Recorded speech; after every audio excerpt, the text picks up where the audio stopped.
a little longer and a little tighter than usual. We'll be hanging out again before I leave. You're not rid of me yet. She lets go. Was it ever going to happen between us? And there it is. Low enough that I can pretend I haven't heard, but my face has already given me away. I want you to come up, she says. I don't think that's smart. You don't want to? I do, but I'm a grown woman, she chides. I let her pull me up the stairs. We have another drink and then make love on the couch. It is urgent and without grace. Afterward, we lie together, our limbs tangled, my head resting between her breasts. As we lie there, I listen to her breathing, her heartbeat, the soft human noises of her stomach. I run my fingers down her arm as she strokes the top of my head, her fingertips gently moving with the grain of my fade. You should have told me sooner, she says. I know. I'm sorry. I say. No, you're not. I don't try to defend myself. At some point, I fall asleep on top of her. When I wake up, I am still on the couch, my body stretched under a soft quilt. The smell of fried eggs and bacon wafts from the kitchen. Tanya turns when she hears me stir. You know you sleep like the dead? I couldn't even wake you up to get off of me. I smile and sit up. I can feel the sweat between my thighs, under my pits, and it is uncomfortable. My clothes are on the coffee table, folded neatly.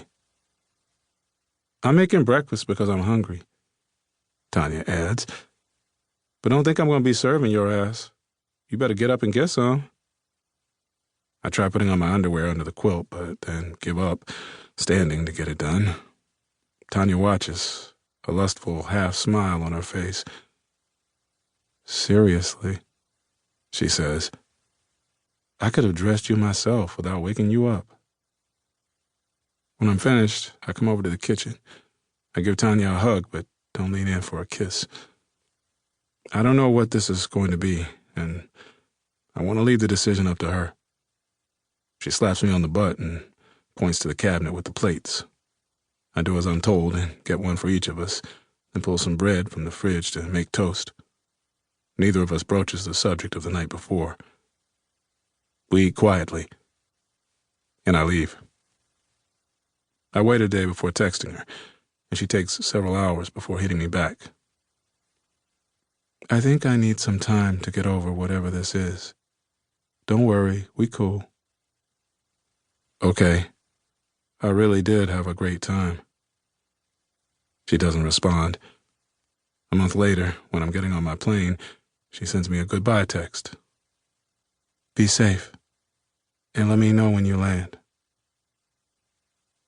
I replay that morning with Tanya in my mind as I go through TSA, thinking, if things had gone differently, if we'd been straight with each other sooner, would it have been different between us? I was going home no matter what, so it is a useless exercise. I'm tired of visiting St. Thomas, only in my dreams.